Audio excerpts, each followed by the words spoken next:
જય માતાજી મારા મિત્રો સૌનું તમારું અમારી યુટ્યુબ ચેનલની અંદર સ્વાગત છે। બરાબર, તો આપણે આજના ન્યૂ વિડીયોની અંદર ટ્રેન્ડિંગ સ્ટેટસ બનાવતા શીખવાડવાના છે। બરાબર, તો તમે અમારી ચેનલની અંદર નવા હોય તો અમારી ચેનલને સબસ્ક્રાઇબ કરી લેજો। વિડીયો એડિટિંગમાં કંઈ બી પ્રોબ્લેમ પડે તો ઇન્સ્ટાગ્રામની લિંક આપી દઈએ છે, તેથી ફોલો કરી લેજો મિત્રો। તો આપણે એકદમ સૌથી પહેલાં ડેમો વિડીયો જોઈ લઈએ મિત્રો। બરાબર,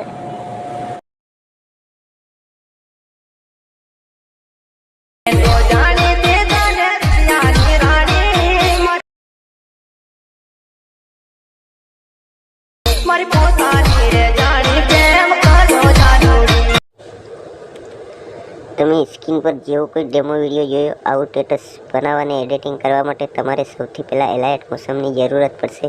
અને તમારી જોડે ન હોય તો તમે પ્લે સ્ટોરની અંદરથી ડાઉનલોડ કરી લેજો, નહીં તો અમારા વિડીયાની ડિસ્ક્રિપ્શનની અંદર પણ લિંક આપેલી છે, તો તેથી તમે ડાઉનલોડ કરી લેજો। તો વિડીયાની અંદર એન્ડ તક બન્યા રહેજો, વિડીયાની ધ્યાનથી અને ક્લિક કર્યા વગર ના જજો, ત્યારે તમે આ એડિટિંગ કરી શકશો।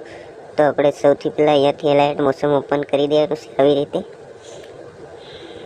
તમે એલાઇટ મોશન ઓપન કરો એટલે તમને અહીંયા આપણું પ્રોજેક્ટનું જે આઇકન જોવાય છે એના ઉપર ક્લિક કરી દેવાનું। એના ઉપર ક્લિક કરશો એટલે તમે અહીંયા વિડીયોનું જે કોઈ મટીરિયલ ડાઉનલોડ કરશો એ તમને જોવા મળી જશે। તો આપણે અહીંયા સૌથી ઉપર એડિટિંગ બીટ માર્ક લખેલું એના ઉપર ક્લિક કરી લેવાનું। એના ઉપર ક્લિક કર્યા બાદ આપણે આ તરીકાનું ઇન્ટરફેસ ખુલીને આવે તો અહીંયા ખૂણે છે એના પર ક્લિક કરી દેવાનું। તો આપણે અહીંયા વિડીયોનું ઓપ્શન ખુલીને આવી જાય તો એના ઉપર ક્લિક કરી દેવાનું। તો અહીંયાથી આપણી ગેલેરી ઓલરેડી ખુલીને આવી જાય। તો અહીંયા આપણે ફોટો ના મળતો હોય તો આપણે અહીંયાથી ફાઇલ સિલેક્ટ કરી લેવાની, કે જે ફાઇલની અંદર આપણા ફોટા છે એ વાળી ફાઇલ। પછી આપણે અહીંયાથી આપણા મનપસંદનો એક ફોટો સિલેક્ટ કરી લેવાનો। તો આપણે આ ફોટો સિલેક્ટ કરી લઈએ। ફોટાને સિલેક્ટ કર્યા બાદ તમારે આ 3 ટપકાના આઇકનને પર ક્લિક કરી દેવાનું।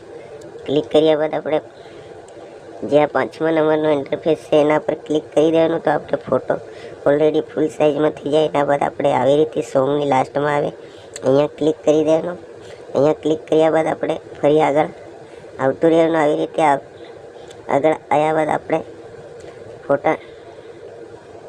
ફોટાની ઉપર આવી રીતે ક્લિક કરી અને આવી રીતે ફોટાને ખસેડે અને નીચે સોંગની નજીક લઈ આવેનો અહીંયા। તો મિત્રો અહીંયાથી આપણે ઓલરેડી આપણો વિડીયો એડિટિંગ થઈ જાય।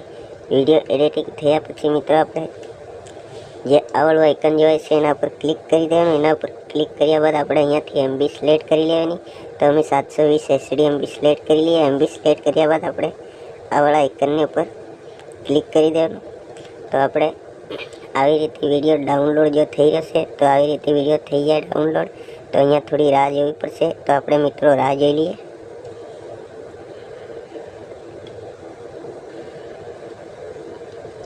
તો જોઈ લો મિત્રો, આપણે ઓલરેડી વિડીયો ડાઉનલોડ થઈ ગયો છે। વિડીયોને ડાઉનલોડ થયા પછી આપણે અહીંયા ડાઉનલોડના આઇકનને ઉપર ક્લિક કરી દેવાનું। તો આપણી ગેલેરીની અંદર વિડીયો સેવ થઈ જાય। તો અગલા વિડીયોમાં ફરી બહુ જલ્દીથી મળીશું। જય માતાજી।